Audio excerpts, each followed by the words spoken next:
Okay, so welcome to week 5 of prayers and meditations, part 5. And today we have the first prayer that we have. We have two prayers. And the first prayer that we have for reflection is February 10, 1913. Yeah, so anyone who is ready to share their reflections, I think it would be nice if you can, whoever goes first, Chitra ji or Jyotsna ji, you can just read the prayer once and then begin your sharing or reflections. Yeah.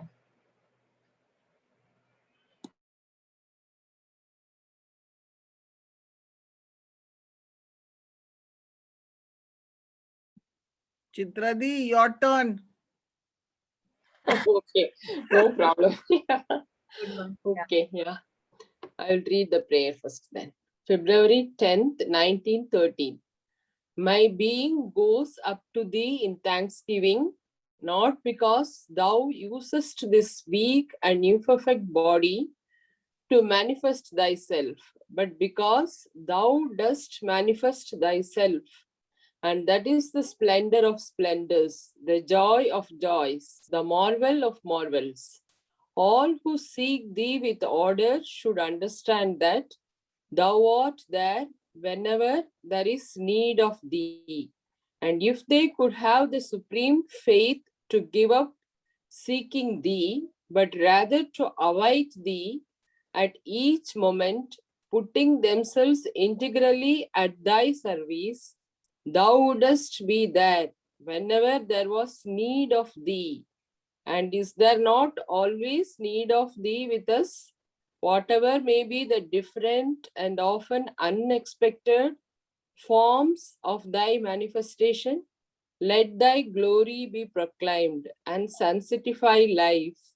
Let it transform men's hearts, and thy peace reign on earth. Yes. Actually, this Thanksgiving, this is my favorite prayer actually, always. Because I feel the other prayers, whenever you pray for that, anything for other people or healing the situation or solving the problems, more than those prayers, this prayers with gratitude to divine is very beautiful prayer. Really, it gives you that real inner joy and fulfillment. So I feel like that Thanksgiving. And again she said, no, thou dost manifest thyself. When I read that, no, it is very natural. Mother's body manifesting the splendor of splendors. Yeah, I felt it is very natural. Yeah. But sometimes, very rarely, very insignificantly, I can say, when I can share something, or recently I am in another satsang where they are all are Tamil people actually. I used to, I mean, little by little, from Alok Das talk, from Monica's Southie talks and all, little I will, I can gather something and tell to them. At that time, I feel an inner joy actually. So that I feel that is that also a very little manifestation. I feel like that actually. Yeah. For that, I used to thank mother, and always after that satsang got over. So that time I will be filled with the joy, that I mean unexplained joy, I can say. Yeah. So that manifestation really gives that joy, I think. Yeah. So whatever, and thou dost be there whenever, and next that seeking, about that seeking, mother is telling, no, actually I used to seek even in that first session when I attended with the Living Light. When Taru asked about the introduction, I say I am a seeker. But now after this long, I mean after this short 1 year, I felt my seeking is ended there actually. I felt very quiet inside. So because I felt, yeah, mother is taking me in the path. That's all. We have to wait patiently for anything. It will be going on. I had the feeling now that gratitude has come. So that seek, yeah, mother is also telling, no, whenever there is a need of thee, the divine will be there. Yes, that faith is now, I can say it has become, I mean, more and more it is there now, actually, that faith, that seeking almost ended for me, actually. Yeah. And is there not always need of thee with us, whatever may be the different, often unexpected forms of thy manifestation? Yeah, this line, no, I need some clarification. What is it mother is trying to tell? I mean, thou dost be there whenever there was need of thee, okay? And is there not always need of thee with us, whatever may be the different, often unexpected forms of thy manifestation? Yeah, that I need some clarification. And always the ending, let thy glory be proclaimed. Yeah, these lines are very beautiful. Glory, and then sanctify and transformation, and then peace. Yeah, these are very beautiful ending, actually. And these are the things I want to share. Thank you. Thank you. Beautiful. Yeah. Thank you so much. You know, the part where you shared that you have started sharing something on, the satsangs that you are attending, otherwise not Living Light, but the other satsangs.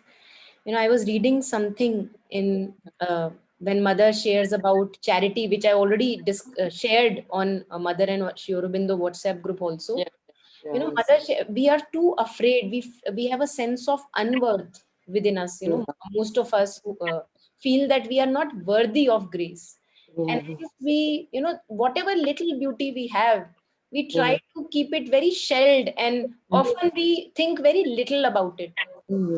So, and there I was reading, and I would just like to read these lines because these are so powerful lines. I would just share it.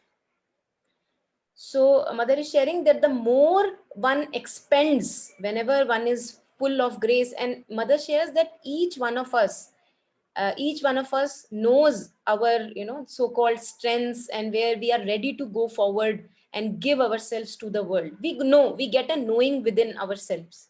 So the moment that we know, okay, now I would like to, with my trepidating hearts and, with trembling hands, or whatever little capacity I have, I would like to share this, whatever, love or knowledge with the world.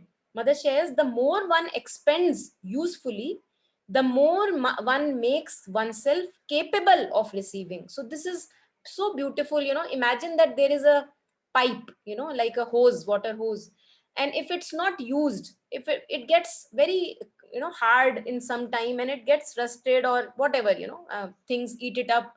But when there is a hose where in which water flows every day you garden with that water hose, and every day you use it, that keeps it running.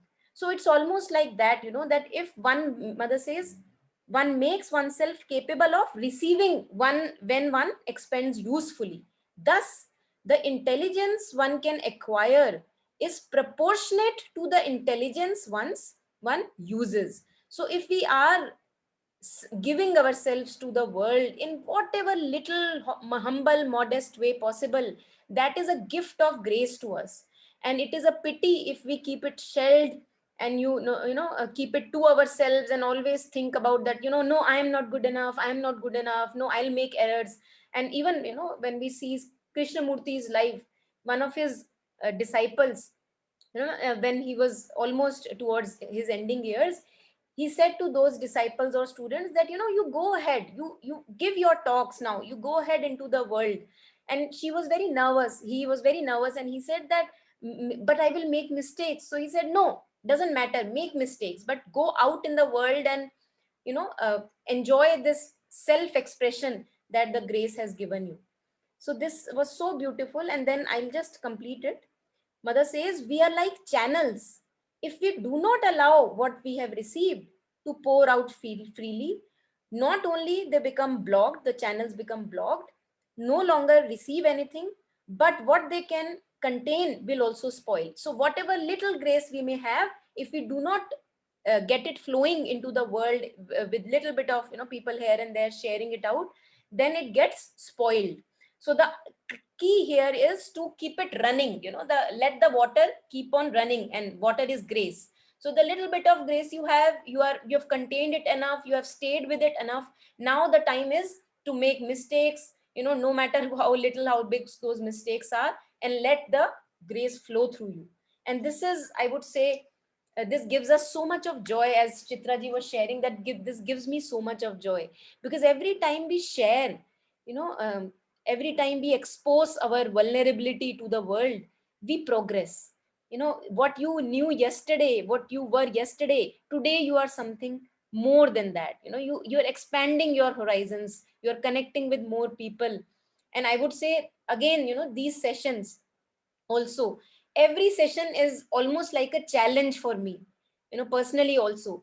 And every challenge, and mother says progress gives us joy. So whenever we challenge ourselves, we are full of joy that we have been able to a bit expand our horizons. And this is how, little children also learn how happy they are the first time they sit on the bike, and after a bit of trembling here and there, they're able to ride the bike. Look at the joy the kids have. So it's almost like that. And listening to you, Chitraji, and your journey, gave me so much of joy, that now you were talking that the seeking has contained itself, and I know that the faith has deepened, and that the mother or the divine is there right here 24/7, guiding you and keeping you in its protection. And yeah, we just have to give ourselves more and more chances to blossom ourselves. Beautiful. Yeah, so just wanted to share that. Thank you, Monica. I will share little more after Jyotsna ji shared. Yeah. Okay. Yeah. Yes, Jyotsna di. Yeah. Actually, she covered almost everything. But what I basically wanted to say is that I don't know, if I'm talking of myself as a human being, I do tend to seek the divine. I do wait. I do. And for reading this prayer, I realized I must not seek, but I should await the divine's manifestation or presence, which is actually always there with us. We need it all the time, but we don't recognize it. We do not recognize its presence because it is in so many multiple forms, camouflaged, sometimes visible to us, most times invisible, that we do not realize, or I mean, we don't perceive that the divine is with us, because probably we are not alert enough, and we do not sit aware enough to observe what is around us. If we did that, probably we would perceive better. I guess that transformation has to come, that we must await and not seek. That's the gist of this whole prayer to me. Yeah, beautiful. I think I also recognized this difference, Jyotsnadi, the difference between seeking and await. So here it's very clear in this prayer that mother talks seeking in a different sense, and then she talks about awaiting. So it seems that awaiting has a sense of calmness and quietude within, while seeking is with the vital vigor, the aggress kind of a, that, oh my God, I'm not with the divine. When will Yeah, I see there's the a divine? And restlessness the in it. restlessness in the seeking. Yes. Yeah. And we Beautiful. have done that a lot, especially when we begin Yes. the path. We are so Yeah. greedy to have things quickly, and get it. And we are so eager, and we question people, and we question ourselves, and we question the surroundings, that, oh, it's not happening, nothing's happening, I don't feel anything. But probably we quietened down and just waited calmly, creating the atmosphere to welcome the divine. Probably we would have progressed quicker. That's Yeah. what I felt. Yeah. Absolutely. I feel I can, when you were sharing this, that the in the beginning, the way we start is the seeking attitude, the begging attitude. And I have related it often with, the way we usually live in an ordinary human consciousness. Uh, we are actually all the time full of a lack, and through our relationships, through our job and workplace, always, we are wanting to fulfill that lack within us. So there is a beggar within us, who first tries to fulfill his pockets through the world, through relationships, through finances, or through people and situations. And then the beggar, owing to the fact that he falls on his nose again and again and does not get fulfilled, the same beggar now enters the spiritual path. So the tendency remains the change same, it is the beggar tendency that is still in operation. So in the beginning, that's why I feel that again, it seems that the game has changed. I have entered the spiritual path, things have changed, I have more elite and sophisticated, but the game is still the same. I am still seeking. Earlier I was seeking in the world, now I am seeking from the divine, as if they are two different, corners. And slowly, as a fruit ripens, as our growth ripens, as our, consciousness expands, and we understand deeply, we realize that the game is still the same. It's still the beggar in operation, so nothing has really changed. And then we realize that what really needs to end is the begging game. Actually, And yeah, then comes the this. begging Yeah, game, yeah, and please. there is another aspect to us human beings, which I have found happens very often in many of us, and that is the barter game. You do Hmm. this for me, and I will do this. You know, Yeah, expectation. yeah, the Yeah. barter game, give and take. Yeah, Insert all religious all practices the like that. religions, Yeah, yeah, trading game, yeah. trading. You do this, Yeah, I'll do this. So I seek you, absolutely. you give me this. Hmm. Hmm. I Hmm. will I will do this fast, you make me pass. Hmm. So Hmm. we begin that Absolutely, way, absolutely. we seek, We begin we that we way. seek, and then we trade. Instead of Hmm. patiently just waiting, doing our jobs, putting ourselves, like mother says, integrally at thy service, means Hmm. everything together at your service, because we need you all the time. There is no movement without you. But it doesn't dawn Yeah. on us till very late. Yeah, But absolutely. when it does dawn, you actually feel you led a very stupid life, and quite meaningless. I mean, quite aimless and meaningless you've led till now. You feel rather foolish, Hmm. that you went through 3/4 of your life doing nothing really, but doing trading with the Lord, and with just seeking. You haven't come, you haven't shown me a signal, you haven't made a flower fall, you haven't let me smell a perfume around you. Something we want evidence. Hmm. And I think that that's where we are probably, we fall behind. Hmm. Don't let the transformation happen. That's what I felt. I mean, I very strongly felt, and I felt that is why you connected the second prayer also. Hmm. Yeah, yeah. And All for these this, evaluations. Monica, I need some Yeah, yeah. clarification. Whatever may be the different and often unexpected forms of thy manifestation, yes. Okay, yes. We will talk about that. You wanted to share something, Chitraji? You want to go now? Yeah, actually, when I read this prayer, Mother, she very humbly she used to express, no, very weak and imperfect body. She told, no, actually.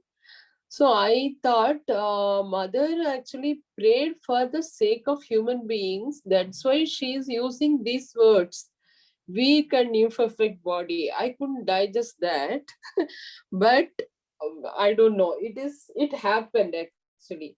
I read immediately just before this prayer. No, after reading this prayer, I took one of the book. It is called Rupantar. It is a journal from Calcutta Center, Mother Center. In that, it is mentioned notes on the way by the mother. I will read those lines. You can very well correlate with this actually. I quite understand what can happen in you, but it cannot happen in us. The disciple is telling the mother. Mother is answering, but since it is happening in one body, it can happen in all bodies. I am not made of something different from the others. The difference is in consciousness. That is all. It is made exactly of the same thing. With the same things, I eat the same things, and it was made in the same way, absolutely. And it was as stupid, as obscure, as unconscious, as obstinate as all the bodies of the world. Mother is telling about herself. So, my God, I then I really, because I thought like that, because every saint, masters, and rishis, they used to tell themselves, very humbly. They used to, even in Tamil also, one saying is there by Manikya Vasakam, Tiruvasakam. He used to call himself always as a dog, actually. Dog, he will compare with himself with a dog, actually. I that time also used to think, for the sake of us, they are telling like that. They are humbly, they are bringing them down to that low level for the sake of human beings. Now, mother is also using the same word, no, weak and imperfect body. How can it be like that? I thought.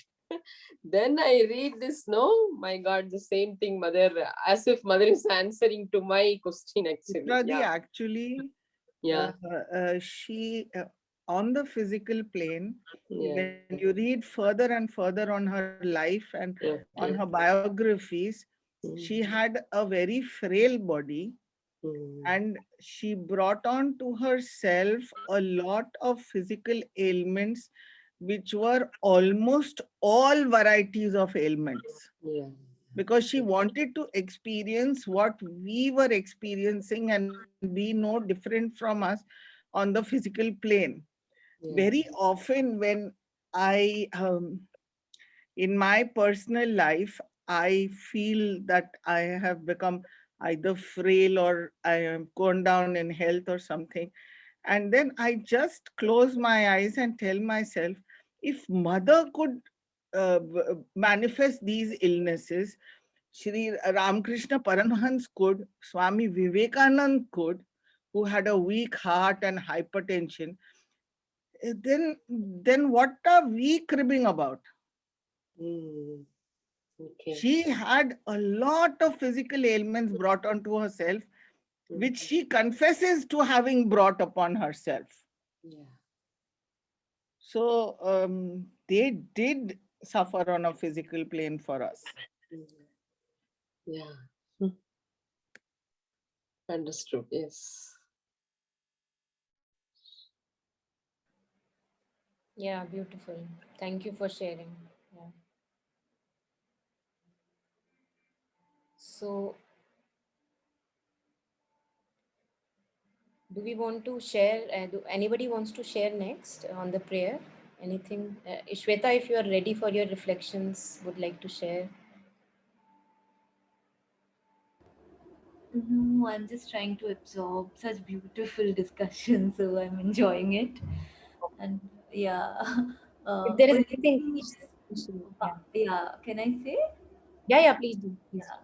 So just one thing I resonate with is like, this sentence that if they could have the supreme faith to give up seeking thee, but rather to await thee at each moment, putting themselves integrally at thy service, thou wouldst be there whenever there was need of thee. So this part I resonate because when you are at peace and you're you know something just happens synchronistically when you are just peaceful and you await, like, and when you're trying to seek, like that has happened me like throughout. That is why I think it just unsettles me when like last few years I have tried to like explore the journey of divine through many school of thoughts, but as soon as I try to seek it, like, as a syllabus, it unsettles me. And when I just let go of it and just savor day to day small inputs in day to day life, I realize that like anyway, if you understand that you are putting yourself into uh, uh, that like the service of divine, not like literally seeking it and trying to do it, but as a way of life in your own little way in your environment to do it. And I think you're in touch with that. I think those small doses make me feel good and in touch, and then when I try to like seek it like mainstream and just get into it, sometimes I feel a little like it unsettles me. I don't know, maybe long way to go, but that is what I could understand, like I could relate to.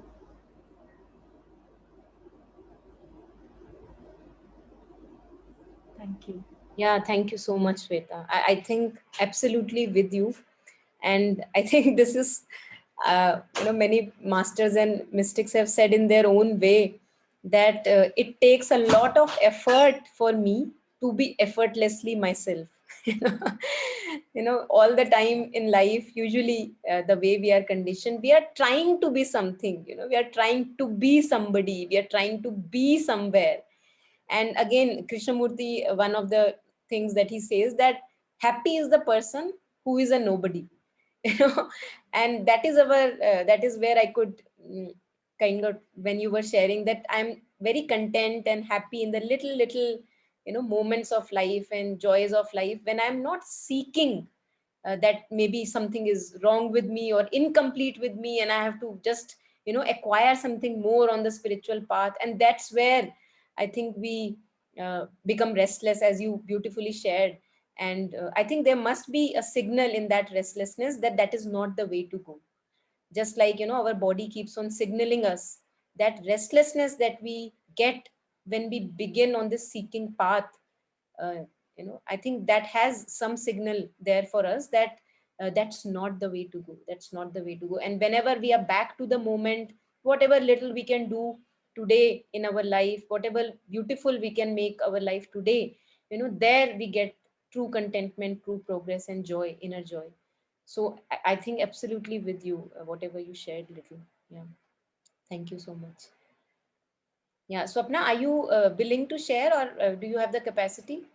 You said that in the beginning you were not be sharing. Hi, Yeah, yeah, I am driving, so I can't look at the prayer, but I wanted to just follow on to what you and Shweta were just talking about, because it came to me earlier yeah, when Chitraji and Josna Dee was speaking as well, that it seems that when I look at myself, these last two lines of the prayer that Shweta read, I was also contemplating that, and that in myself, that the subtlety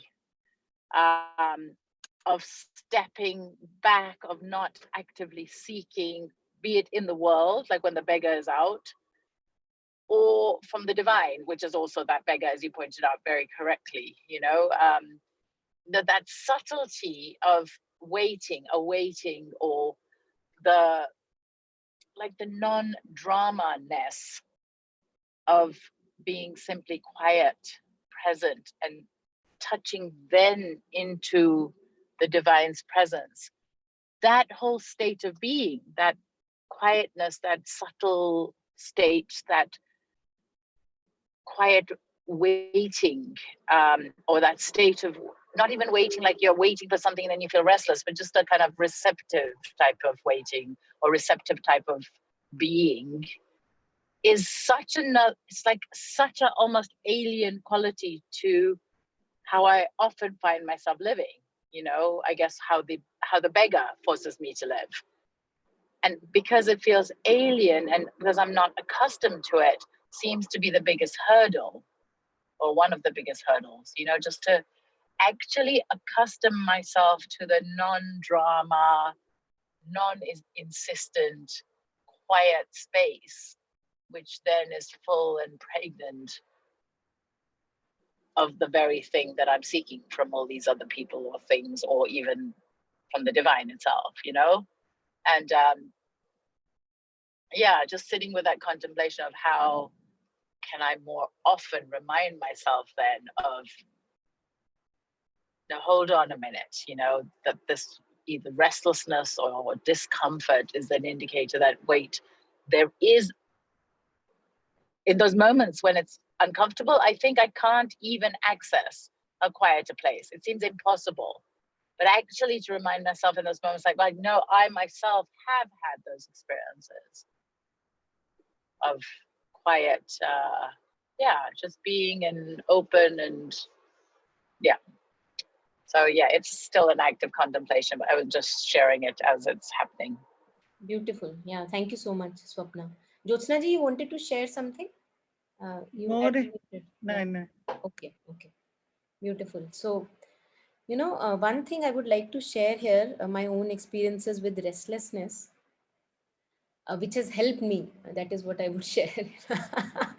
There are many things that do not help. Continued restlessness does not help, but there are some tricks and tips that help us on the way. So I was listening to this speaker, Rupert Spira, which I have shared earlier also with all of you. He talks about two approaches to unpleasant emotions or negative, wherever we are getting stuck, and he talks about these two approaches. The first approach is called the Vedantic approach, where we do the neti. We say, I am not the restlessness. Who am I? I am the one who is aware of the restlessness. I am not the restlessness. Who am I? I am the one who is aware of the restlessness. Yeah. So that is how you do the neti, and you get slowly, if you are willing, you get rooted in the awareness that you are. I am the one who is aware of the ups and downs of my life. Yeah. And the other approach that he talks about is the tantric approach, where you actually are not trying to go away from restlessness. You are with the restlessness, very much with it in the body. You are feeling it in and out in the body, and you see that all that is there to the restlessness that you truly feel right now as a physical sensation, even in emotive heart or in the head. There is nothing to this restlessness but the awareness of restlessness. In the middle of restlessness, not wanting to go away from it, you realize that all that is there to the restlessness is the awareness of restlessness. And another example that I fitted here for myself is that imagine that there is space. Now, space is something which is everywhere, everywhere. Each cell of my body is full of space. Without space, nothing can exist. Yeah. So I often correlate for my own self this awareness of my emotions or thoughts or my whole body with this space. The moment I get in touch with the space in the body, each cell of the body one can touch through that space, one realizes that there is nothing but that aware space or the awareness space. And then you slowly, through every challenge, you practice this and you get rooted in knowing yourself as that awareness, owing to whose presence restlessness is known, or owing to whose presence the emotions or thoughts or physical sensations are known. And that brings immediately such a calm and quietness in the middle of whatever restlessness is going on. I have been through, last year there was a very tough patch when the Living Light started, actually very tough patch that I went through, full of restlessness, full of, I would can't just say any negative feeling, and I had all of them in my body. And that is where I started to experiment with these other, tricks and tips on the way, and that's where we connected with mother's prayers and meditations, how to come away from all this mess. And slowly I realized that the one thing that we have to do parallelly along with all the other things that we do is to root ourselves, to know ourselves as the awareness of everything that goes on in our life. And then we see that even when I am angry, somehow anger has come. In the middle of the anger, I can immediately step back, know myself as the awareness of the anger, and it would not be puppeting me anymore, and I'll not be taking any action out of that, being puppeted away by anger. So yeah, I just connected that because Swapna was sharing, something so beautiful that it just resonated at this level, that again and again one has to root oneself in the awareness of the restlessness. And I, as I was sharing earlier, that is a little patch that I shared from Life Divine, there also, Sri Aurobindo talks about superconscient, and he talks about superconscience or the Brahman or the divine being the ether, the subtle element, this space. And I could find a lot of resonance with what Rupert Spira says, or what Sri Aurobindo was saying, that superconscient, that is that element of ether which is forever present, everywhere present. He's never absent anywhere. And that brings us to a lot of quietude within the being, that what I am seeking is right here. Space is never missing. And that's how awareness is never missing in our life. One other thing, yeah, Shweta, please.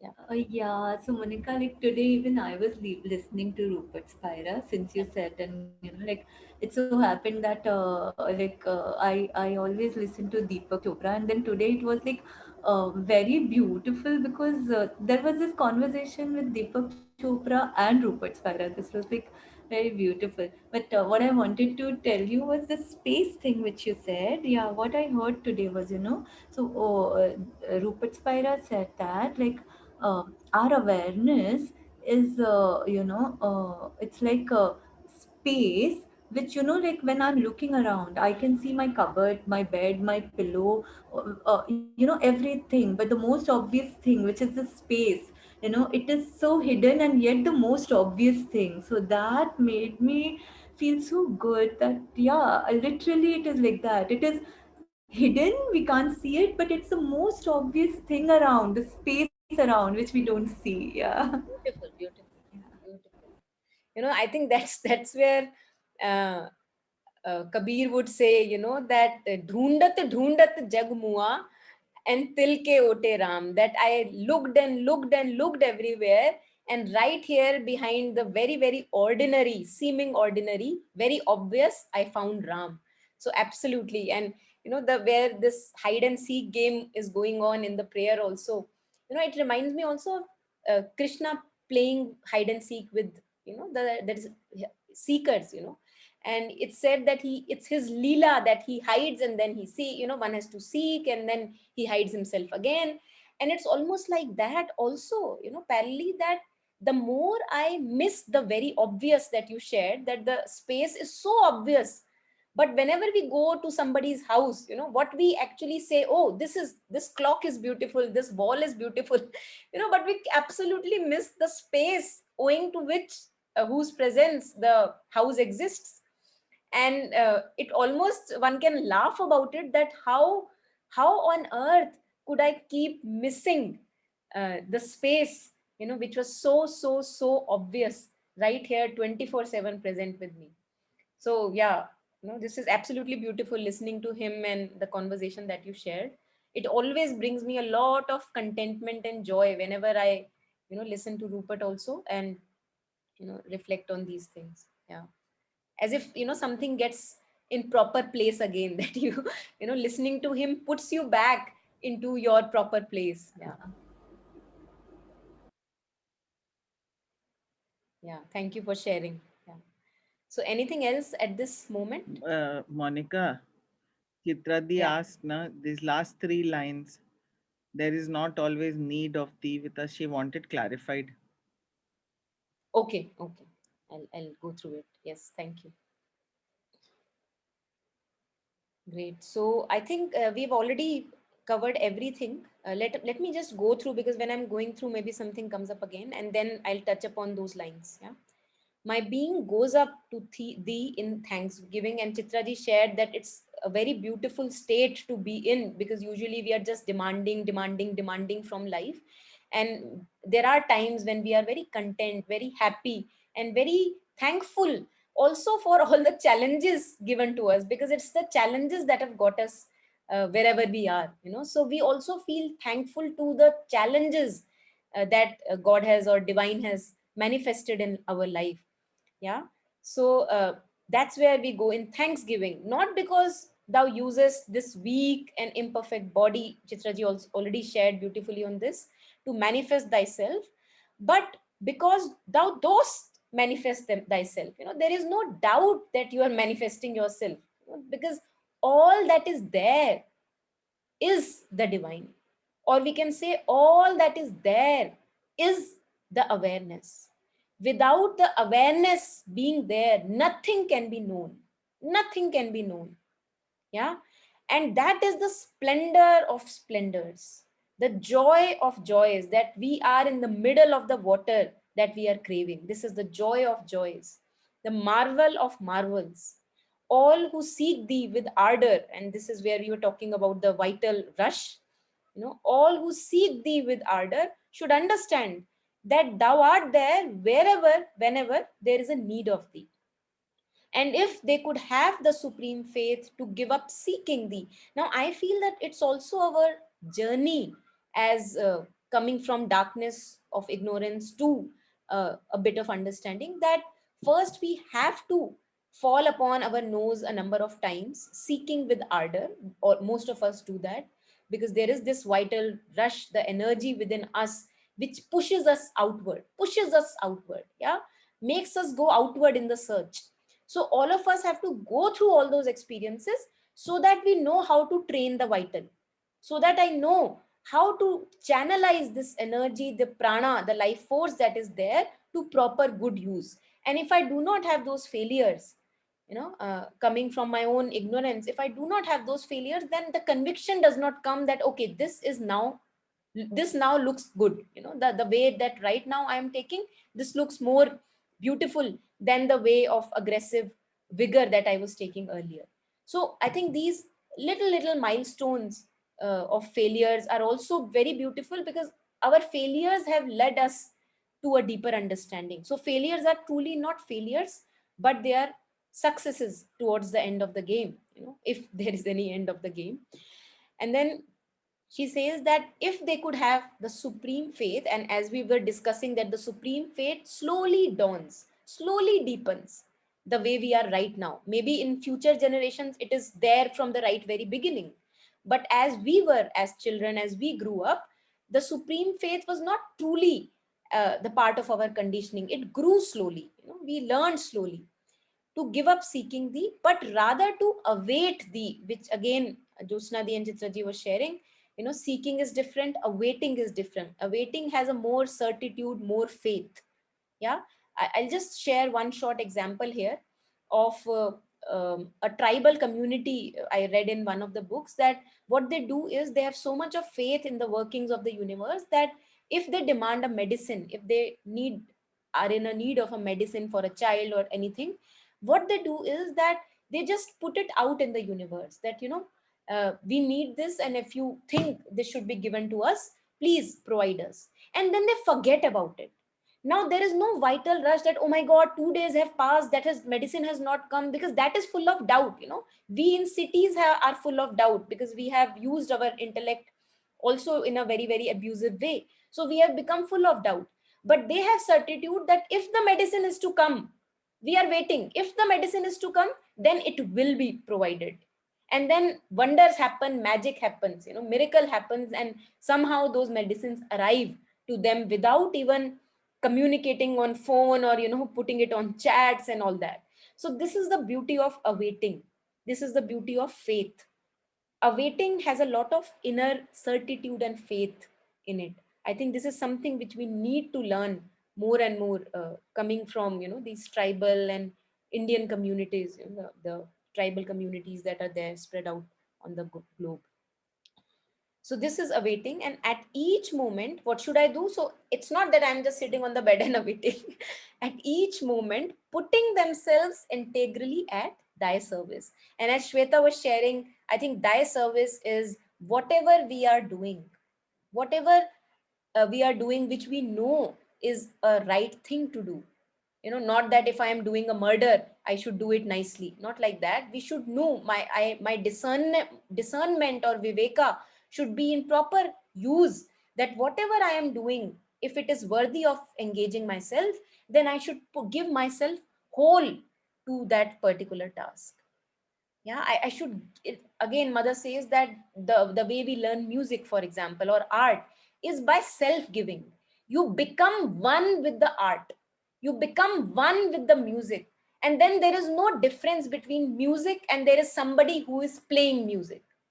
So this art of self identification with whatever you are engaged in, that is something which gives us too much of joy. We are there fully absorbed. There is no ego which wants a certain result, but there is a full oneness with whatever you are absorbed in. This is what mother calls as identification, the process of identifying yourself with whatever task you are doing, or maybe if you are interacting with a person, so you are identifying with the person.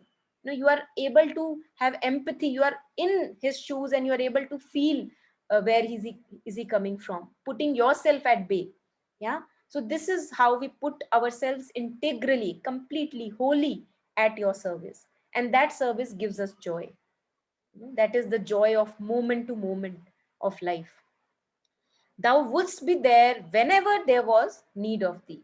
And then mother, in the next sentence, mother immediately surprises us. She says, is there not always need of thee with us? Now, who is this us?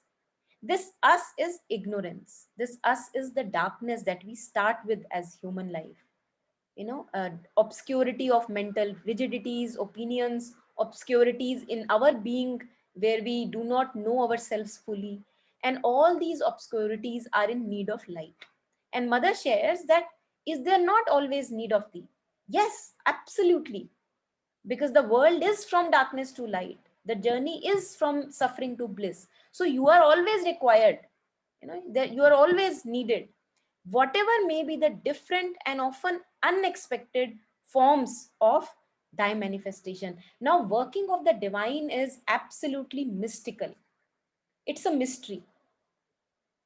And we all know, we all have enough of experiences to see that what appears to be the worst phase of our life often turns out later to be the best phase of our life. At least, one point I can share from my own experiences. Jyotsna ji has enough experiences, Chitra ji has shared so many times that even going through emotionally overwhelming periods in life, diseased in life, then you realize, wow, that happened for a reason. There was something that I needed to learn through those experiences. So there is no particular way of expression of divine manifestation. This is what I feel mother shares here, that your ways are so Yeah, I understood, yeah, Monica. Yes, yes, thank you. Yeah. beautiful. Yeah. And then later, when we look back in hindsight, we realize that that phase which I considered as the worst gave me the best. Now looking back, that is the Leela of the divine. Yeah. And then beautiful lines again: let thy glory be proclaimed and sanctify life, may it purify our life, make it more sacred, more holy. And may we not even need to go through holy places. Slowly the life becomes holy itself. As Savitri, the lines: through your daily joys and griefs, you make thy life a daily pilgrimage, and through joys and griefs you move toward God. So your life itself, your home itself, wherever you go, you are a mobile, as if holiness, mobile temple. So there is no need of temples and so much of money being spent on temples then anymore. Yeah, let it transform men's hearts. This is what we need to do. And how does the transformation of heart happens? We move from the frontal part of the heart, which is the emotive heart, which is full of ignorance. The desire soul resides there, which gives the all the sensations of anger, all the hate, ill will, all that resides in the frontal part. We go deeper to the true heart, which is the heart of our true being, true essence. Whenever masters have talked about heart, the truth of the heart, the essence of the heart, the wisdom of the heart, they have talked about the deeper heart. So slowly we transform our lives not always living in the surface consciousness. We go deeper in touch with our being, and slowly we become channels of thy grace. Yeah. And thy peace reign on earth. And when we become channels of grace, slowly, in whatever humble, modest capacity possible, peace is forever there. Because without peace, that channel does not function. It functions with peace. So more peace, more channeling, more peace, like a vicious loop held together. Yeah. And then even when restlessness may come up owing to certain circumstance, we know that I have the capacity in the middle of the restlessness to know myself as that, as awareness about the restlessness. And immediately we are back home again. That is our true home. Yeah. So beautiful prayer. So we can go to the next one. If there is anything, please share. Yeah. Okay, so this is February 12th, 1913. Anyone who would like to share first and read the prayer?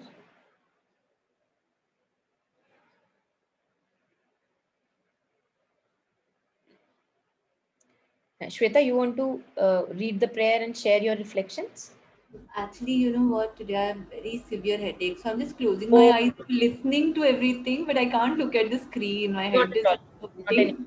Yeah. Yeah. Okay. No, not a problem. Yeah. So Jyotsna ji, yeah, please go ahead. February 12th, 1913.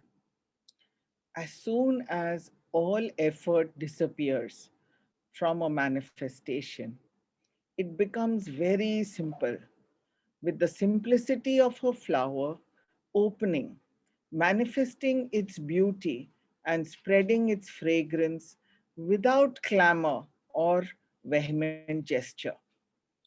And in this simplicity lies the greatest power, the power which is least mixed and least gives rise to harmful reactions. The power of the vital should be mistrusted. It is a tempter on the paths of the work, and there is always a risk of falling into its trap, for it gives you the taste of immediate results.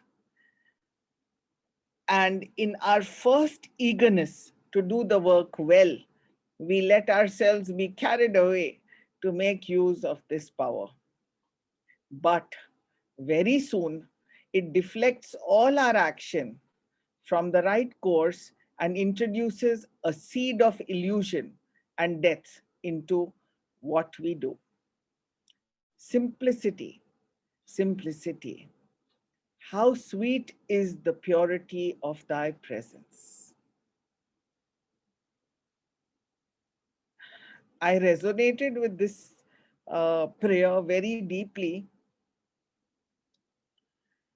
because when you remain simple and do something with total simplicity, it occurs in a very, very gentle manner. And, it transmits the fragrance and joy to everything around itself. Um, it is it's a very magnetic presence which occurs. And then you realize that it was done so simply, and yet it was like magic. Whereas sometimes, I mean, I think not sometimes, in the past, it has been very often that one sees something that immediately attracts us, and we chase it and we follow that path of doing a certain act or a deed or something, and it seems so attractive and all encompassing that we just do it, and we realize that we fell flat on the nose, as Monica says. You just fall flat on the face, and it was a total waste of time and energy. So again, this teaches us that we have to do things so with such simplicity that it invokes the divine totally. That's what I felt. Yeah, thank you so much. Yeah. Yeah, anyone on this prayer? Any reflections on this prayer? Yes, Monica. Yeah. Actually, I feel this prayer is seems to be a continuation, no? The previous prayer, yeah, from this line, because all effort disappears from a manifestation. Yes, there is no seeking, there is a quietude, and again it leads to that simple and I feel, I don't know, I feel that simple and simplicity again and again mother emphasized that in this prayer, even the last line, simplicity, simplicity, she again and again told. So I felt, is it a, I mean, childlike faith without stressing too much and surrendering like a baby cat, I mean, without, I mean, stressing too much about anything, surrender to divine and have a faith, be simple.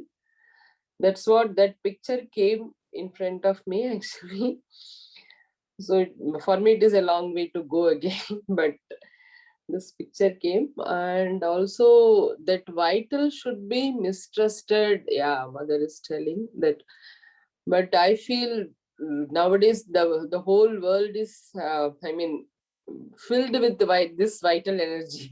Yeah, maybe that vital energy should be channelized towards some, I mean, useful purposes. I feel like that because I, so personally I say my husband also, he has got a lot of, I mean, that vital energy. The one cannot stand in front of him, that vital energy he has, but he is expecting others also to do the same thing, but that ended up in a disastrous. It is really, really true. Mother is telling the real truth actually. Yeah, I saw that actually, because with this vital energy, he's expecting his children also to do the same thing, but they are all very quiet people, I mean, character. So this is really true in my life, I can say. This vital. Yeah, but so that simplicity, simplicity, how sweet is the purity of thy presence. Yeah, this line is very beautiful. This is my sharing. Thank you. Yeah, thank you so much. Yeah. You know, Jyotsna ji, I was reading on this vital, and there is a reason why it is called vital. So I would like all of you to think about it, and maybe you have already thought about it. Why vital is called vital? And please share either by unmuting or in the chat window. By unmuting would be nice. If you can unmute and share, why do you think that this vital is called vital? What is the true meaning of vital?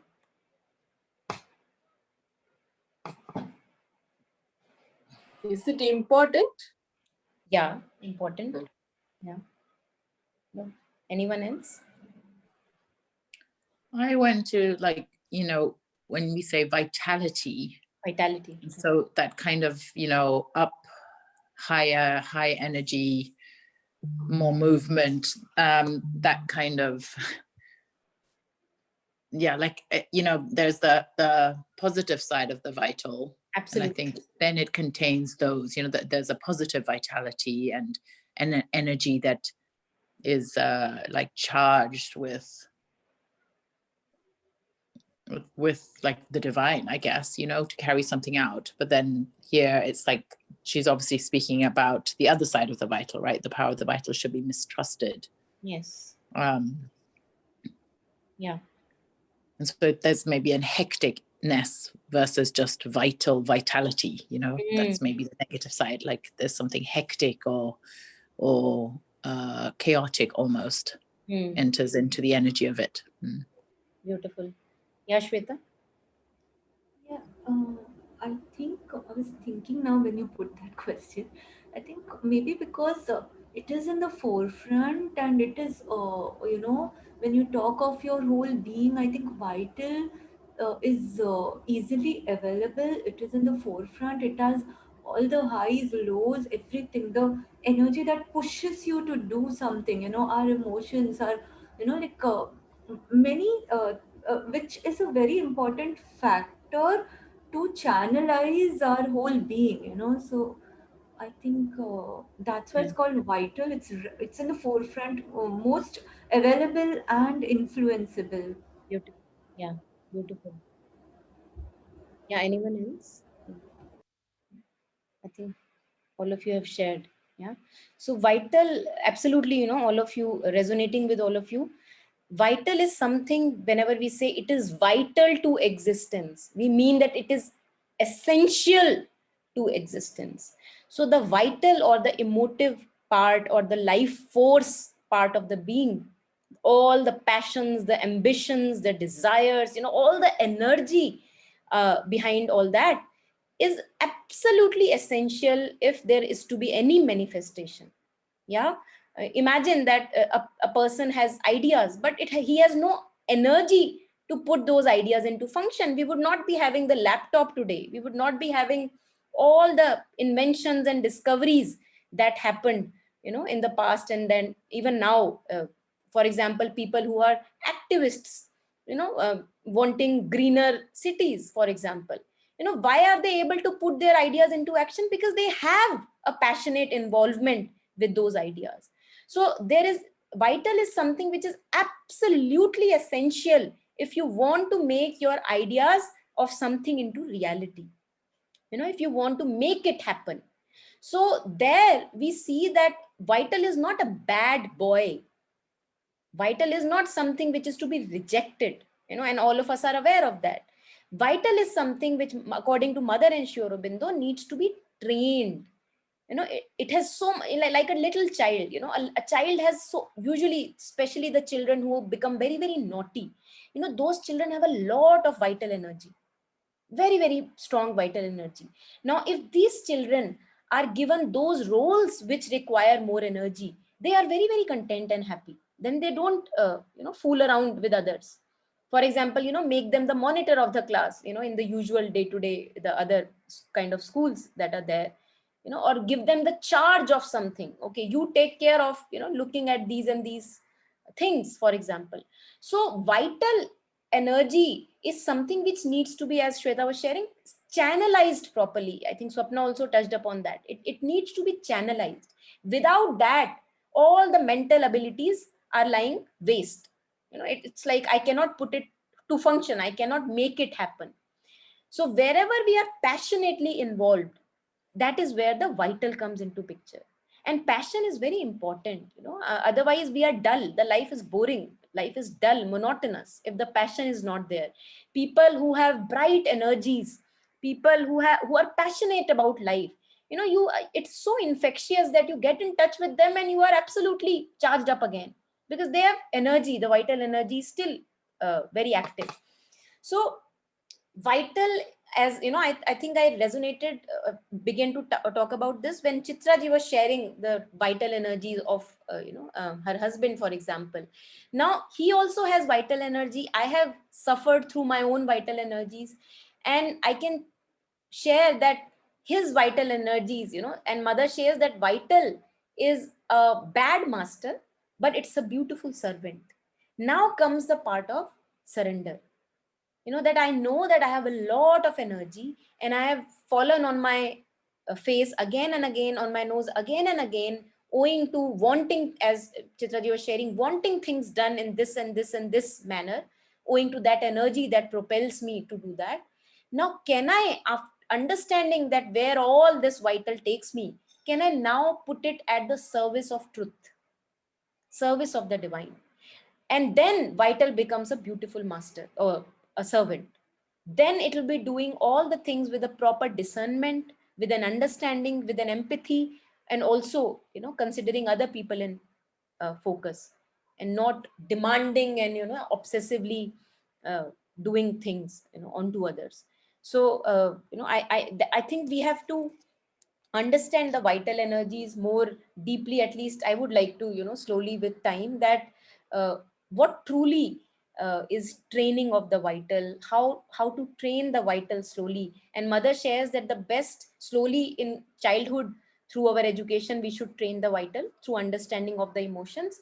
And the other thing is that when the psychic comes to front, when slowly we follow the path towards the psychic or towards our inner voice, then the vital follows slowly the alignment of the psychic, then it will not go wrong. Because in the following of me and my story and all the rush, it's like, you know, the one talk I heard from Dr. Reddy, he used this metaphor that psychic is the king of the being, and the mind, the emotions, and the body are like mantris, like they are like subordinates.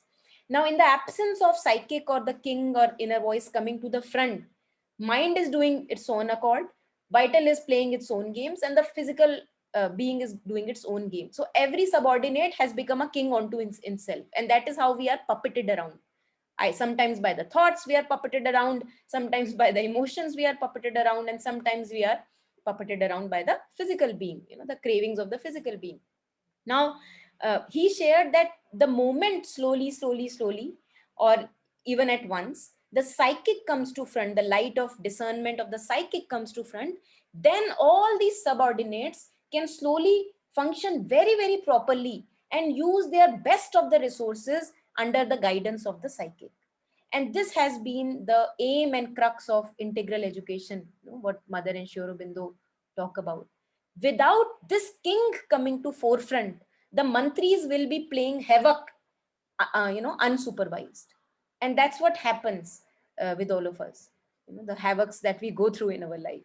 And slowly, if we are lucky in this lifetime, if we are lucky towards other lifetimes, we get into the light, you know, we get in touch with this inner voice or the inner light, or at least see the radiance that yes, the discernment is present. And if I stop myself, if I step back again and again, then I can work from that discernment rather than following the dictates of vital and mind and the physical. So yeah, I think I just wanted to share that on the part of the vital that Chitraji was sharing. Yeah.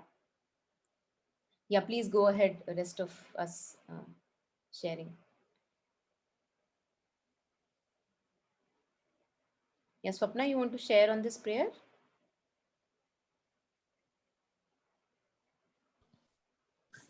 I think mostly it seems to be this theme in me today of this prayer echoes again what I was touching on about in myself, seeing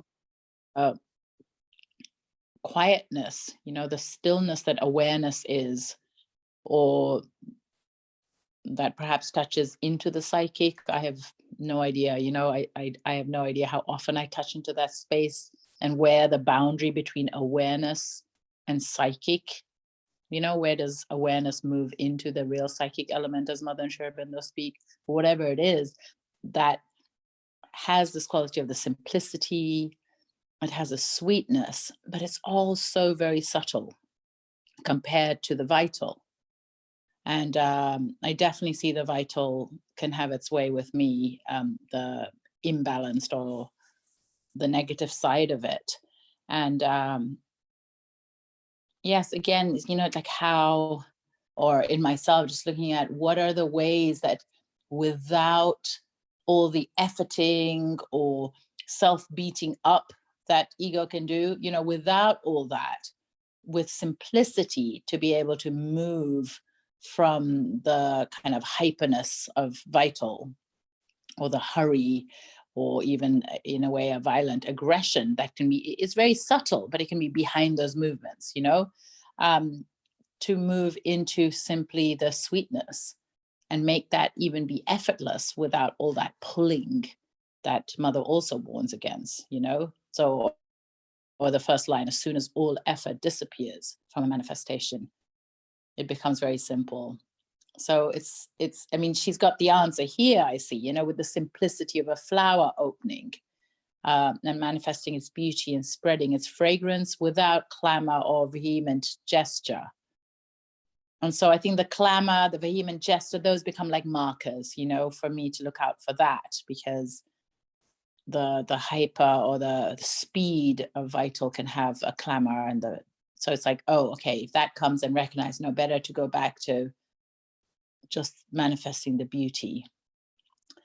And then I like this also, in the simplicity lies the greatest power, the power which is least mixed and least gives rise to harmful reactions. And so seeing again, finding in myself, you know, like at a body level of, oh, when I rest into that subtlety, or what I'm calling subtlety, and the simplicity, how, yes, there's automatically a kind of a letting go and space, it seems, you know, and therefore the harmful reaction seems to come from the beggar pulling on someone or pulling on a situation even, you know, or even pulling on the divine to hurry up something. And so, yeah, it's like this prayer has, you know, like the pros and cons, or the black and the white, you know, the light and the dark. Yes. And then, of course, here the next line is just talking about what is not to be trusted. And like, there it goes, you know, it gives the taste of immediate results. Because I think I recognize that for myself a lot, you know, wanting to know, like the ego, the wanting, like, what's going to happen? What's going to happen? What about this situation or this situation? And so realizing that in just being like a flower, simply being, blooming, there isn't a need for even a result, right? It just simply is. And so to encourage that movement and develop that ability in myself. Yes. You know, here it's summer in Europe, you know, and so it's just the end of spring, beginning of summer. So there's a lot of blooms, and I do try and go up to as many as possible and actually just look. You know, I think of a mother has another quote that I love, which is, you know, if you can't, something like, if you can't get away from a repetitive thought, or if the mind just keeps repeating, someone asked a question like what to do, and she said, simply look at a flower.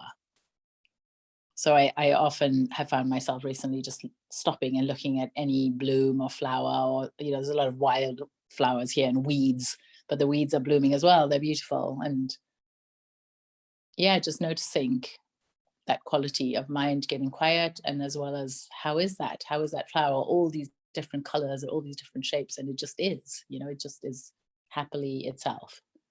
It seems like a beautiful thing to learn from. Yeah, beautiful. Thank you so much, Swapna. Beautiful.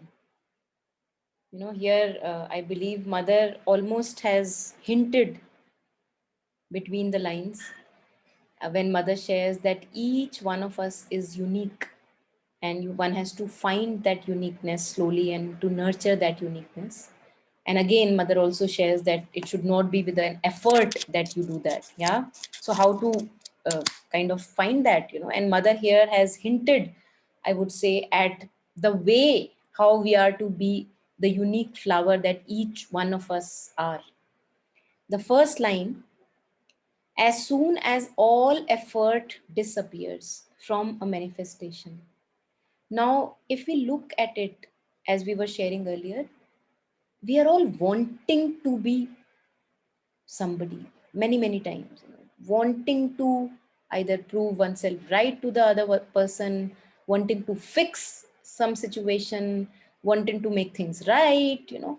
There is this, you know, want to be someone. Yeah.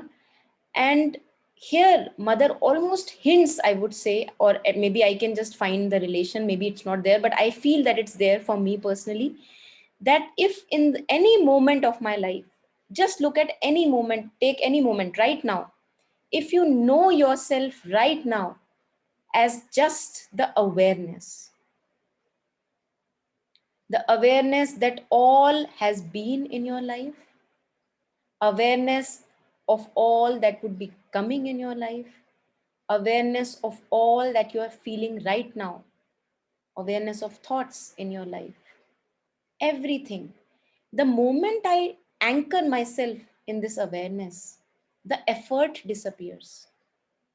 Now I am not wanting to be anybody. As if I'm come back home. I've come back home.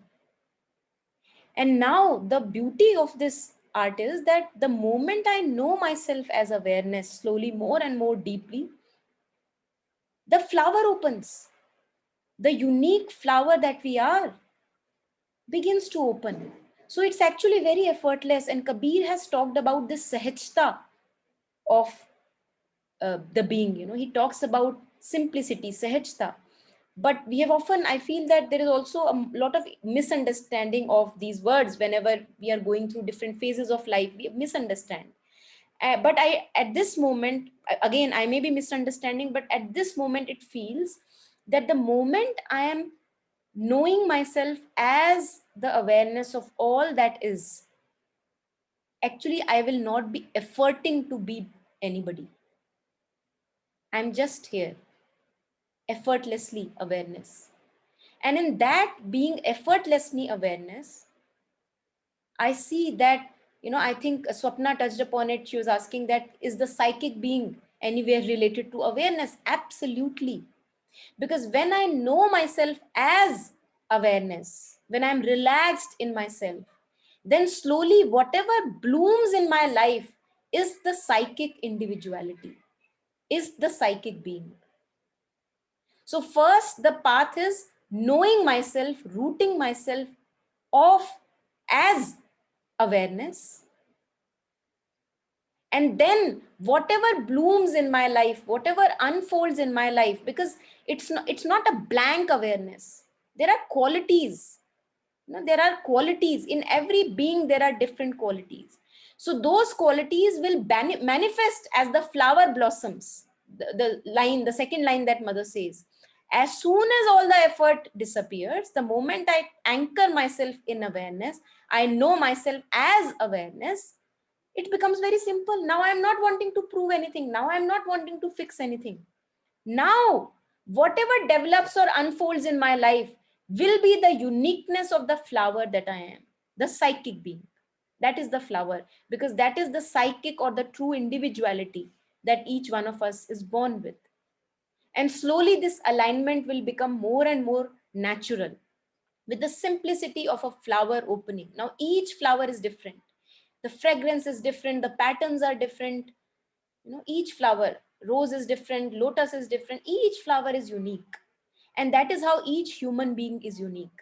But only when we know ourselves as pure awareness, slowly more and more, so that the natural individuality that we have, the psychic individuality that we have, the flower that mother talks of, how each one of us is special, that specialness slowly manifests in life without effort. Now the effort is not there anymore. You are not actually making it happen. It is happening for you. The only task you are at is more and more you step back, know yourself, not as the thoughts and emotions, but as the awareness of all of those. And there we find relaxation, we find peace, and slowly all that needs to be done gets done in more and more beautiful manner. And the life also unfolds. Grace gives us more opportunities to unfold our flower, to blossom our flower. Naturally, it happens to you. Things fall into your lap. It's not that you're going out and craving for things. Things fall into your lap when you are ready. Yeah, manifesting its beauty, spreading its fragrance without clamor or vehement gesture. I think I can absolutely relate with all these 4 lines in the beginning with how a human being will blossom when he roots himself in awareness. Slowly the psychic individuality blossoms like a flower around him without any clamor, without any vigor. And in this simplicity, this is now very simple. There is no sophistication about it. You are just being yourself. You don't even know how you are being yourself, but you are just being yourself. We have forgotten to be ourselves. We have, in order to appease others, in order to try to be somebody, name, fame, and other things in other people's eyes, we have forgotten to be ourselves. So when we know ourselves as awareness, then slowly we also get to know who I truly am. What is my true specialness in this life? And in this simplicity lies the greatest power. So it is very simple, yet it is very, very powerful. There is no other than you. There is no other flower absolutely like you. That is the power that we all of us have. Yes, we are all speck of dust, but each speck of dust is absolutely special. Yeah, this is very simple. In this simplicity lies the greatest power, the power which is least mixed and least gives rise to harmful reactions. I think Swapna was touching upon this, that whenever we act from me and my story, from me and my emotions and my head, every time we fall on our nose again and again, giving rise to harmful reactions in ourselves and also in others. Yeah, but when I take a step back, when I know myself not as the drama or the happenings of my life, but as absolute awareness of all of them, more and more I know myself as that, then I cannot do anything that would be harmful to either myself or others. The power of the vital should be mistrusted. It is a tempter on the path of work, and there is always a risk of falling into its trap, for it gives you the taste of immediate results. And in our first eagerness to do the work well, we let ourselves be carried away to make use of this power. Now, I think we have already touched upon this, not to go into it again. But the thing is that to root ourselves in awareness is not a one-day process, because the mind is very chanchal. The man is very chanchal, the vital is very chanchal. Again and again we'll be swaying away, but again and again the remembrance also has to be there. This is what Kabir has stressed upon: sumiran. Sumiran, remember who you truly are. Remember who you truly are. So in the middle of the chaos, always try to remember who you truly are, so that the chaos would not have the puppeting effect on you. Slowly we have to, and that is where the abhyas of the sadhana or practice comes into picture. So the practice is not truly anywhere else, but to truly anchor ourselves in the knowing who we truly are. And then we are not easily swayed away by the vital anymore. Then I know that yes, it is there, yes, it is at my service, but I know that it's also blind at times. So let me just steer it around. So the power is with you. What Mother and Sri Aurobindo talks about of self mastery, self mastery in the being cannot come if we do not get anchored in this knowing ourselves as awareness. Self mastery cannot come into picture. Absolutely no way. And then slowly, the more and more we know ourselves as our true being, then we can, steer the vital, we can steer the mind, we can steer the physical. Then it can happen. Yeah. Yeah.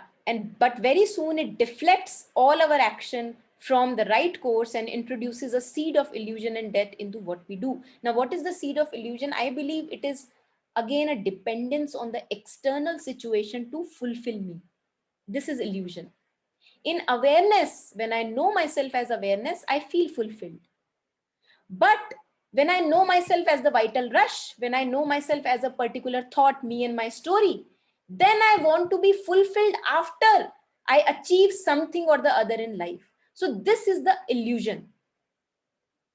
This is the illusion that I am right now not enough. I am right now incomplete.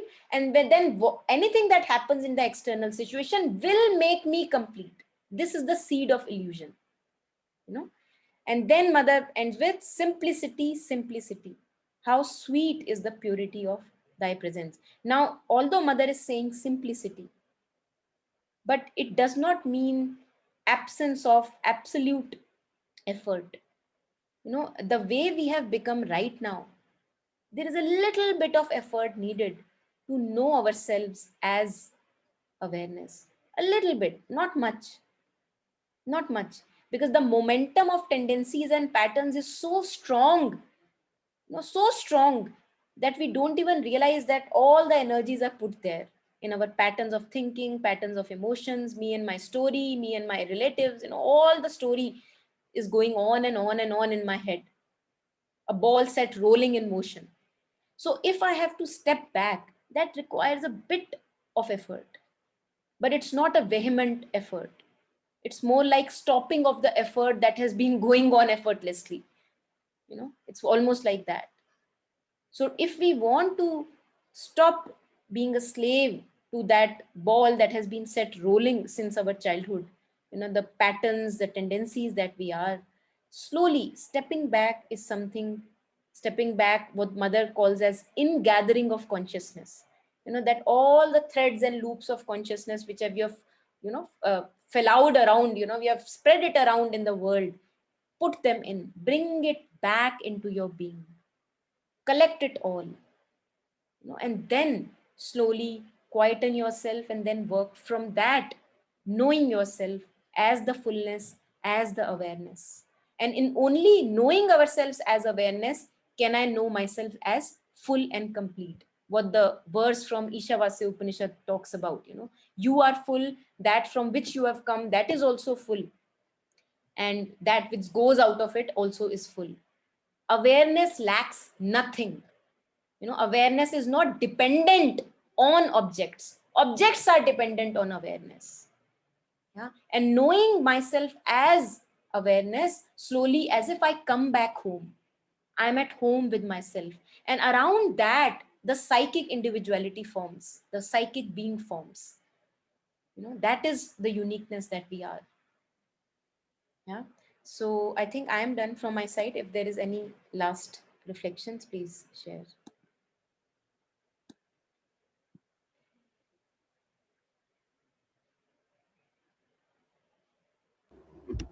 Yeah, beautiful, Monica. Liked it. In fact, it reminded me of this Nirvana Shatkam, which the shloka it says about this only what I am, Chidananda Rupa Shivoham Shivoham. Yeah. So I am that eternal bliss, So Neti Neti usme, like I'm not this, I'm not that, I'm not. I was reminded of that. Beautiful. Yeah. Thank you for sharing. Yeah. And I think there, Shweta, I would also say here that Mother and Sri Aurobindo say that Nirvana is the first step of integral yoga. One can, I've often laughed about it, and the more and more we root ourselves as awareness, slowly the path of integral yoga starts. That's the beauty. Yeah, I think somewhere, even in Buddhism, like we had a session in our school. So, like it was a discussion about why, what is nirvana, what is samsara. And then once you realize that, then the bodhisattva. So, I can Yeah. understand this, like, yeah, so, then the bodhisattva is like going beyond nirvana and samsara, and then you have to perceive or work from that Work point. from that space. Yeah, Yeah. yeah, Absolutely. Absolutely. yeah. Thank you for sharing. Thanks. Yeah. So far, when we have lived enough in sleep, when ego is alive, when our true being is sleeping, really, so far we have lived life as an ego, me and my story, although that has its own role in evolution. And now it is the time, slowly as we begin to awaken to our true individuality, true essence. Now is the time to give back, I would say that, to give the fragrance of who we truly are to the world, and in that, learning is also there. It's not that we have become who we truly are. There is no end to learning, but now is the time to stop living from the ego domain, and now to live more and more from this fullness within, to offer and give ourselves to the world and to whatever little space we are living in. And that is the beauty. Then only life can turn divine, what Mother and Sri Aurobindo talk of, the life divine. So yeah, beautiful. Yeah, anything else?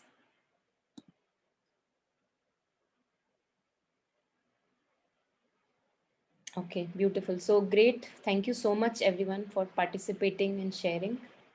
Thanks, Monica. Thank you. Thanks. Beautiful, Monica. Inspiring. Thank you. Thank Thank Thanks, you everyone. Thank Yeah. you. so much. Bye-bye. Bye. Bye. Thank you. Bye bye. Thank you. Bye-bye.